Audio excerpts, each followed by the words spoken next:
حسام حسن المدير الفني لمنتخب مصر استبعاد إمام عاشور من قائمة المنتخب لمباراتي إثيوبيا وسيراليون في الجولتين الخامسة والسادسة من التصفيات المؤهلة لكأس العالم.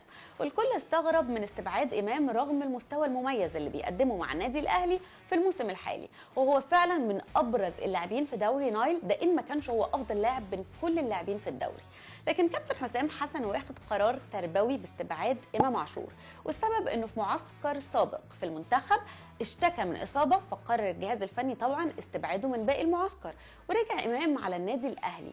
اتفاجئ وقتها كابتن حسام حسن ان امام عاشور بيتمرن عادي جدا مع النادي الاهلي بعدها على طول.